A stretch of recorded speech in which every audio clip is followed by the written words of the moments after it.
I never imagined a single phone call could unravel everything I believed about love, trust, and the life I had built so carefully. Yet there I was, sinking into a numb disbelief, replaying the moment that changed it all. A single message on my husband's phone showing me the truth I never thought I'd face. If you asked me a few months ago, I would have told you my world was perfect. No cracks, no hidden deceptions. But sometimes, the cracks are there whether we see them or not.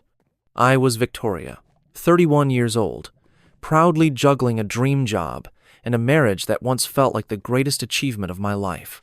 We had the cozy home, the playful banter, even matching coffee mugs we'd found during a spontaneous weekend trip. What more could anyone want? For the longest time, I thought nothing could shake us. But illusions have a way of crumbling under the slightest pressure, revealing truths I never bargained for. How does a loyal wife evolve from unsuspecting partner to a woman plotting an elaborate, twist-filled revenge? The answer lies in what happened next, when I discovered my husband's secret personal trainer, and the lengths they both went to keep me in the dark. In the beginning, there was simply a nagging feeling, a small itch in the back of my mind that refused to go away. Aaron, my husband, had always been the kind of guy who preferred laid-back nights on the couch, bonding with a pizza box and a pint of ice cream. The gym? That was some foreign concept he poked fun at whenever I mentioned taking a yoga class or a brisk walk. So imagine my surprise when he announced, very casually one day, that he'd signed up at a local fitness center. At first, I was thrilled. It felt like a positive turn. Maybe we could even start going together, transform ourselves into that fit, envy-inducing couple you see in commercials. But my optimism was short-lived. Aaron's newfound interest in fitness quickly became an obsession. He started leaving at strange hours, doubling up on workouts, and spending more money on workout gear than I thought existed in the entire city. Something about the timing of his gym visits made my heart pound in warning, a silent alarm telling me that health might not be the only thing driving him there. I tried asking him questions, small, friendly ones at first. How was your workout, I'd say, or what kind of routine are you following? But he'd shrug them off with a distracted grin, like he was mentally halfway out the door already. Then came the phone habits. Face down, password changed, and a chill that crept into his tone whenever I got too close. It was subtle enough that I could have dismissed it as stress, or maybe even a midlife crisis arriving early. But as days turned into weeks, my concern grew into something I couldn't deny. One night, I found myself lying wide awake, staring at the ceiling while he slept next to me. His phone lit up with a message, a quick flash in the dark. My heart pounded. I wanted to pick it up right then, open it, and force myself to see the truth. But something held me back, perhaps fear, perhaps hope that I was just imagining all of this. Then I noticed subtle changes in his scent, the kind you don't just pick up at a random drugstore. New cologne, soft on the nose, but harsh on my trust. That moment, I couldn't ignore the warnings any longer. The definitive confirmation came when I decided, against every moral I held, to follow him one day. Telling myself I was being paranoid didn't help. Every fiber of my being screamed that something was off. So I did what I never thought I'd do. I got in my car, kept a safe distance, and watched him drive to the gym. My heart hammered in my chest like it was trying to burst free. At first, it looked ordinary enough. He parked, went inside, and for a moment, I felt foolish. Was I really tailing my own husband? Maybe he just needed a way to deal with some midlife questions. But the longer I waited, the more anxious I became, drumming my fingers against the steering wheel and glancing at the entrance every few seconds. And that's when I saw her. A slender woman with vibrant energy, walking out with him, chatting animatedly as though they were closer than close. Her name, as I'd later find out, was Monica. And one look told me she was far more than just a trainer pumping up his biceps. They were laughing. Not in the friendly, polite way you'd expect between a client and a professional, but with the kind of charged excitement you see in secret lovers. Then, before my eyes, Aaron leaned in and kissed her. Not a casual peck, but a deep, lingering kiss that shattered my illusion faster than I could blink. It was as if I'd stumbled into a nightmare from which I couldn't wake up. My mouth went dry. My hands trembled on the steering wheel, It felt like everything around me slowed to an agonizing crawl. Tears pricked at my eyes, but I clamped them shut, forcing myself not to cry. Anger roiled in my belly, not just at him but at myself for thinking our marriage was untouchable. I started my car and drove away, the image of them entwined, flashing over and over in my mind, an endless loop of heartbreak. By the time I got home, my shock had evolved into a steely determination. I wasn't going to confront him that night, no matter how badly I wanted to scream or break something. Instead, I turned my torment into a mission, to understand the depth of his betrayal and make a plan. That evening, I feigned normalcy. We ate together at the dinner table, though I could barely taste the food. He barely noticed my silence, too distracted by whatever messages he was typing on his phone. When he dozed off, I reached for his phone, expecting it to be locked. But maybe in his arrogance or carelessness, he had left it unguarded. One quick swipe, and I was in. The messages exchanged with Monica left no room for doubt. They had shared intimate confessions, inside jokes, and future plans. My stomach churned. It was as if the entire universe had shifted, mocking the vow we'd once made. Betrayal seeped into my veins, flooding me with both fury and heartbreak. I stared at him in the dim light of our bedroom, wondering who this stranger was that wore my husband's face. For a split second, I pictured myself waking him up right then, screaming at him or throwing those messages in his face. But the fury swiftly settled into something else: strategy, because I wanted him to feel an even deeper sting. I spent the next morning quietly, going about my routine, brewing coffee, feeding the cat, sifting through emails, as though nothing had changed. Inside me, though, a storm raged, accompanied by a brand new sense of clarity. I knew that if I confronted Aaron head-on, he'd deny, distract, or weave a web of half-truths. He was always quick with his words, and I wasn't willing to be gaslit into questioning my own eyes. So I decided to play a different game, one that required a cool head and a steady hand. Rather than reveal the truth, I would carefully gather more evidence while keeping my composure. And if I was going to face Monica eventually, it wouldn't be as the bitter, betrayed wife. Oh no. I wanted a position of power. That's when a plan took shape, a plan as bold as it was twisted. I'd befriend Monica, sign up as her client, and step right into the heart of the deception. After all, who suspects the unsuspecting? It was simpler than I expected to get an appointment with her. One phone call to the gym, a quick reference to being interested in an energetic trainer, and next thing I knew, I was scheduled for an introductory session. My heart pounded the moment I confirmed it. This was no small step. I was about to stare my rival in the face and pretend I needed her help getting in shape. I wondered if she'd recognize me from somewhere. We had never been formally introduced. All she knew about me, presumably, was that I was the inconvenient spouse her new fling was quietly stepping on. But it didn't matter. I'd learn her routine, her secrets, and I'd use them to piece together every thread of this affair. Lying to someone who had shattered my marriage felt strangely exhilarating, like stepping into a role I never knew I could play, and I was determined to deliver the performance of a lifetime. Our first meeting took place in a large, mirror-lined training room. Monica flashed me that bright, eager smile, the same one that probably captivated Aaron. I acted shy, slightly uncertain about my fitness goals, and let her lead the conversation. She introduced herself, her voice warm, her eyes sparkling with the excitement of gaining a new client. She had no idea the real reason I was standing before her, feigning interest in kettlebells and circuit training. The situation pulsed with a strange tension. Every time she demonstrated a new exercise, I'd feel an odd swirl of anger and curiosity. Was this the same woman who shamelessly kissed my husband in a parking lot?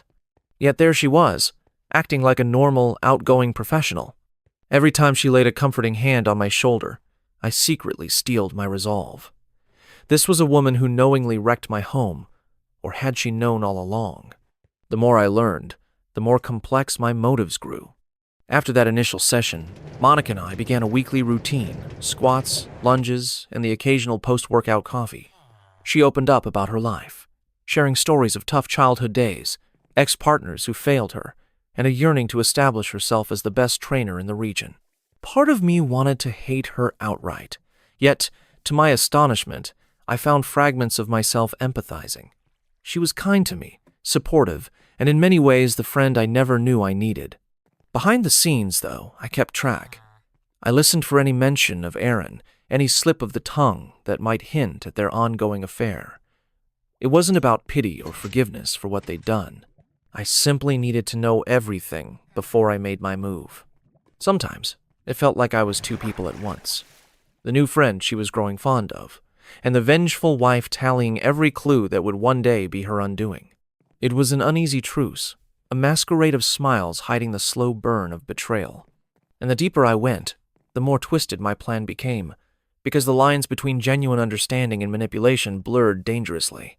Weeks slipped by, turning into months. I noticed changes in myself I hadn't expected. All this working out and healthy eating made me feel stronger, physically, mentally, emotionally. It was a slow transformation, but one day I looked in the mirror and hardly recognized myself. My posture was more confident, my eyes brighter, and my body felt alive with energy. Yet with that transformation came doubts. I was learning from Monica, not just about fitness, but about her vulnerabilities too. She'd had a string of bad relationships, none of which ended well. She mentioned her fear of not being good enough, of never settling down.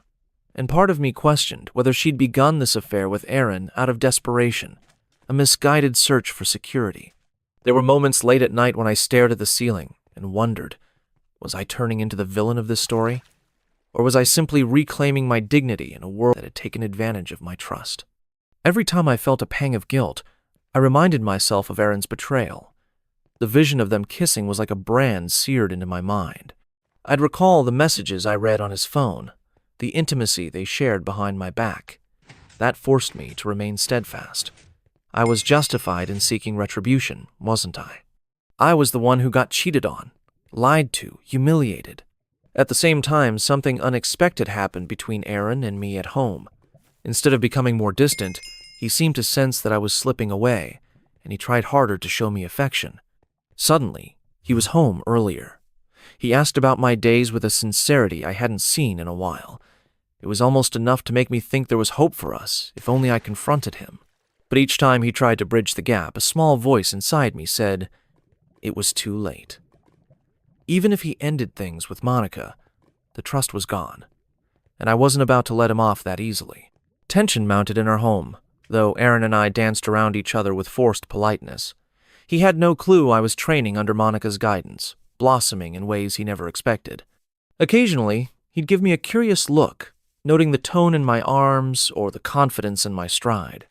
Then he'd open his mouth as though he wanted to ask a question, only to shut it again. It was as if he sensed that something was happening beneath the surface, but couldn't place it. Monica, for her part, remained blissfully ignorant that her brand-new gym friend and the wife of her secret lover were the same person. In coffee chats, she'd sometimes mention Aaron obliquely. I have this client who's having a hard time balancing personal life and workouts. She never used his name, as if she was afraid of revealing too much. Little did she know, I recognized every detail. Each time Monica nearly slipped up, a thrill ran down my spine. I was dancing on a razor's edge, playing both friend and foe, eager to see just how far this balancing act could go before it collapsed. Aaron's behavior grew ever more restless. He became cautious about his own schedule, sometimes skipping the gym altogether and making excuses about working late. I suspected he was trying to keep Monica at arm's length. Perhaps he sensed that I was changing, and it made him feel guilty. Whatever the reason, his sudden eagerness to stay home and watch movies with me felt hollow. In those quiet evenings, while we sat side by side on the couch, I was more certain than ever that our marriage had become a farce. One night, he tried to hold my hand, a gentle gesture meant to reforge a connection. I let him, but only physically. Emotionally, I was a million miles away. My mind was on the bigger picture, on the plan that I was painstakingly piecing together. He had no idea that I was about to break everything he knew, exposing him and the trainer he thought he could hide forever. And I would do it in a way that left him reeling. The plan took shape in my mind like a carefully choreographed dance. I'd had enough of shadowy maneuvers behind closed doors. It was time for a more public stage. I decided to invite Monica for dinner under the guise of celebrating our progress my new fitness achievements, and our supposed friendship. I chose a restaurant I knew Aaron loved, then casually suggested to him that we meet there for a special night out. I arrived a little early, took a seat at a corner table with the perfect view of the entrance, and texted Monica to let her know where I was. My heart pounded so loudly I was sure the nearby tables could hear it. If all went according to plan, both of them would show up, unsuspecting, and walk right into the spectacle I had designed. It was a gamble, of course. Either the night would go exactly as I orchestrated, or I'd watch them slip through my fingers, continuing their betrayal in the dark. But I was willing to roll the dice. Monica arrived first, dressed in a sleek outfit that showcased her confidence. She greeted me with a hug, her smile radiant.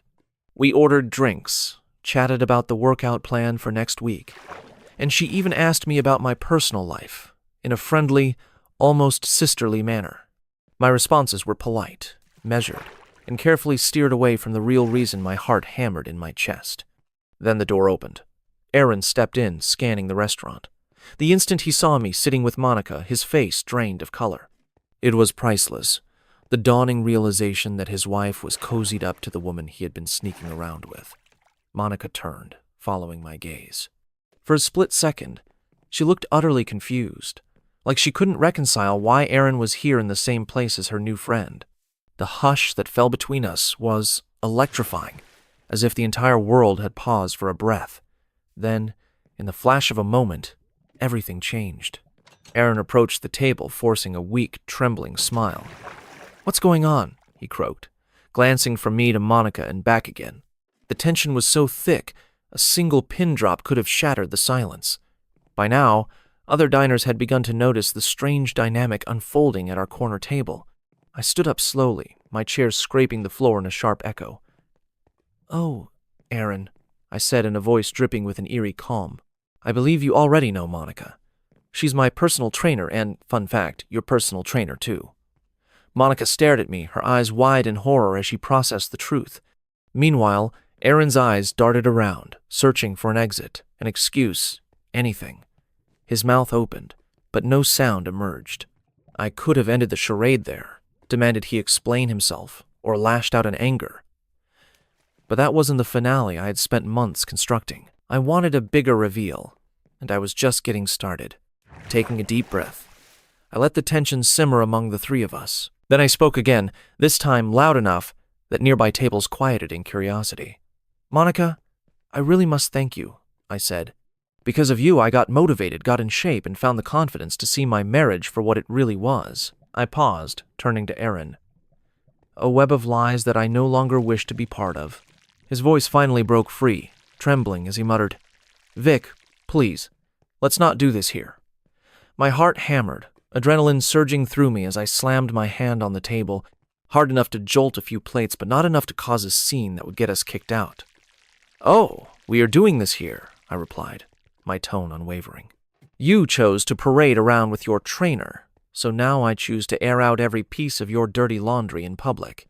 Monica started to speak, but I cut her off. My patience with her was gone, replaced by a razor-sharp determination to finish what I had started. With a subtle motion of my hand, I pulled out a few folded sheets of paper. They were screenshots of the messages, texts, and photos that Aaron and Monica thought they had hidden so well. I placed them on the table, my eyes never leaving Aaron's face as he stared, paralyzed by the evidence of his own betrayal. "Remember these?" I asked, unable to keep the quiver of rage from my voice. "Or how about these affectionate words you exchanged right after crawling back into our bed?" Monica gasped, her hand flying to her mouth. Her eyes flicked from me to the incriminating messages, and I watched as the color drained from her cheeks. Aaron attempted to apologize, to stammer out some explanation, but his words fell flat. In that moment, I felt no pity. This was the culmination of every tear I had cried, every sleepless night, and every ounce of heartbreak I endured. A hush settled over our table, though I could feel the curious stares of other diners drifting in our direction. The restaurant staff hovered at a distance, trying not to intrude on what was clearly a personal and very dramatic confrontation. I turned slightly, locking eyes with Monica. She looked both guilty and furious, trapped in the snare of her own designs. "You nearly destroyed my life," I said, my voice surprisingly calm. "And now, you're going to face the consequences." Then, as if on cue, a fourth person appeared, a longtime friend of mine named Jack, who stepped in with an air of unwavering support. He walked straight to me and placed a reassuring hand on my shoulder. I turned to Aaron, lifting my chin. "By the way, this is Jack," I announced. "He's been helping me recover from all the pain you caused. And since we're all being honest now, I think you should know we're very close." Aaron looked thunderstruck, as if the notion of me finding solace or even affection elsewhere had never crossed his mind. Monica's face registered shock, realizing how elaborate my plan really was. By this point, both Aaron and Monica were emotionally cornered. Aaron opened his mouth to protest, but I raised my hand sharply, motioning for silence. "You wanted to be with Monica? Fine," I said.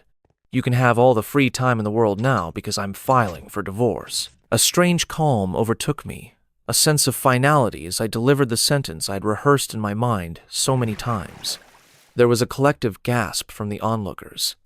The notion that I might be severing our marriage here and now seemed both cinematic and terrifying. Aaron slumped, as though the weight of his own actions had finally broken him. Monica stared at the floor, racked with guilt or maybe regret for having plunged into this affair. I gave them each a pointed look. "You were both so confident in your secrets, but secrets have a way of unraveling under the light of truth. Enjoy the aftermath, because it's only just begun." In the quiet that followed, I turned to Jack, who gently squeezed my hand. It felt surreal, like this entire confrontation existed outside of normal time. I half expected some dramatic applause or a shocked hush from everyone in the restaurant. Instead, life moved on around us. People returned to their meals, though many kept a discreet eye on our table. The manager hovered by the bar, concerned, but reluctant to interrupt. Slowly, Aaron and Monica left the restaurant, slipping out like two fugitives on the run. I watched them disappear through the door, a heavy sense of relief washing over me. It was done. The confrontation I'd dreaded yet planned with such devotion had finally played out in dramatic fashion. Now came the fallout. And though I felt the sting of heartbreak, I also sensed a new, thrilling freedom opening up before me, a world where I no longer played the unsuspecting victim in a rigged game. In the days that followed, whispers about our public showdown spread like wildfire, not just among the gym regulars, but also through mutual friends. I became the quiet talk of social circles, the woman who had outmaneuvered her cheating spouse in grand style. Some people admired me for taking control. Others whispered about how cold-blooded it was to humiliate Aaron and Monica so publicly. But none of their opinions mattered more than my own sense of reclaiming agency. I met with a lawyer, arranged the divorce papers, and leaned on Jack as a steadfast ally in navigating the emotional wreckage. Aaron tried calling me multiple times, leaving voicemails that ranged from regretful sobs to bursts of anger, accusing me of betrayal. Each time the phone rang, I reminded myself I was done. I had my own life to live, a future that didn't hinge on his illusions or empty promises. What he called betrayal, I called self-preservation. As for Monica, she vanished from the gym. Word had it that management wasn't happy about her unprofessional entanglement with a married client, especially one whose spouse was also a new member. Whether she left voluntarily or was asked to leave, I never pried. In some ways, I was glad to see her fade from my immediate circle, yet a small part of me remembered the bond we'd forged before the revelation. It was never truly real, but it had felt genuine at times. In a surprising twist, however, she reached out to me through social media a couple of weeks later, sending a private message that said simply, "I'm sorry. I never replied." What could I say? The damage was done. Her apology, however sincere, didn't change the heartbreak I endured. Still, I hope she learned something from this fiasco, that crossing lines for short-term thrills can shatter multiple lives. With that final note, I closed the door on the chapter of Aaron and Monica, refusing to let their choices define my future. My focus now turned to myself, my growth, my choices, my pursuit of happiness. Rebuilding isn't a short, neat process, but it's undeniably worthwhile. Each morning, I woke up feeling a little less burdened, a little more ready to embrace the possibilities ahead of me. Jack proved to be more than a friend, standing by my side through waves of grief, anger, and relief. We clicked in a way I never expected, two souls bound by life's harsh lessons and the desire to move forward with honesty. I also kept exercising, a habit I owed entirely to Monica, ironically enough. What had started as part of my undercover plan became a genuine passion. The strength I found in weightlifting and running mirrored the emotional strength I was cultivating every day. My body felt as empowered as my spirit, forging an unbreakable bond between my inner and outer self. Slowly but surely, I began to realize that the best revenge wasn't a single dramatic scene or a humiliating reveal.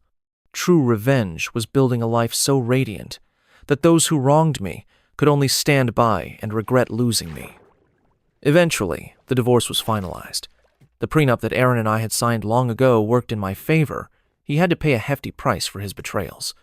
No part of me celebrated his downfall with glee, but I couldn't deny the sense of closure it provided. I used that financial cushion to start fresh. New apartment, new decor, new environment that reflected who I was becoming. Friends asked if I felt lonely in the aftermath, and the truthful answer was no. I felt lighter than ever. Without the weight of secrets, lies, and heartbreak, my mind was free to wander, to dream about new endeavors and adventures. Was my path perfect? Definitely not. I still battled memories and the occasional pang of loss. But each pang reminded me that I was alive, rebuilding a life that was authentically mine. A couple of months later, just when I thought my life had settled, I ran into Aaron in a coffee shop. It was pure coincidence. He looked thinner, more haggard, like a man haunted by decisions he wished he could undo. The moment our eyes met, I felt that familiar swirl of emotions: anger, regret, sorrow, pity. He offered a meek smile, and I returned a polite nod. For a heartbeat, it felt like the entire shop froze, waiting for a confrontation. But I simply walked past him to place my order. He hurriedly paid for his coffee, then stood awkwardly near the counter. I could feel his gaze on me, searching for a chance to speak. Once upon a time, I would have been compelled to ask how he was doing, or to rehash old wounds. But now, I was in a different headspace. He finally mustered the courage to say hello, but all I gave him was a civil nod. I walked out of the shop feeling an unexpected sense of victory, not in humiliating him, but in recognizing my own ability to move on. The past had shaped me, but it no longer defined me. I left behind that coffee shop without looking back, 1,000 words unspoken, and no regrets about leaving them that way. I realized then that sometimes the greatest strength lies in quiet composure rather than dramatic flair. That brief encounter confirmed how far I'd come since discovering my husband's duplicity in a gym parking lot. Monica never reached out again, and I was content with that. Our thread was cut, and we had no reason to pretend otherwise. Life went on. New clients at the gym found new trainers. I found new joys. The pages of my calendar filled with events that brought me genuine happiness, not the forced illusions of a failing marriage. And in that calm, I found a clarity that was once elusive. Some betrayals, I discovered, can be blessings in disguise, if you use them to rebuild yourself stronger than before. I won't pretend every day was easy. Healing from betrayal is a journey that twists and turns when you least expect it. But in that winding road, I found reflections of who I was always meant to be. Every heartbreak eventually became a stepping stone, leading me closer to the woman who refused to be a victim any longer. When I think back to that first moment of suspicion, I almost don't recognize the naive woman I was. I've grown in ways I never imagined, discovering a resilience and resourcefulness that still amaze me. The best part? My story wasn't consumed by bitterness or vengeance. It was propelled by a realization that I am worthy of a genuine love and respect, one I first had to show myself. As for Aaron and Monica, I let them remain shadows of a past life. They taught me the value of trust, the danger of deceit, and how cunning the heart can be when it yearns for clarity. But I also learned that justice can be served with a confident smile, and a strategy no one sees coming. In the aftermath of betrayal, it's easy to let anger swallow you whole, to lash out in ways that corrode your own heart. But there's a different way, a path where you reclaim your power without sacrificing your dignity. My husband thought he could rewrite our love story behind my back, never realizing I had the pen in my hand the whole time. Sometimes heartbreak forces you to evolve. It forces you to see what you truly deserve, to walk away from illusions, and to craft an ending that honors who you are. That's the real revelation. Hidden behind the pain and resentment is a chance to become more resilient than you ever thought possible. And that's how I learned the sweetest revenge isn't always about somebody else's downfall. It's about stepping boldly into a future you build on your own terms.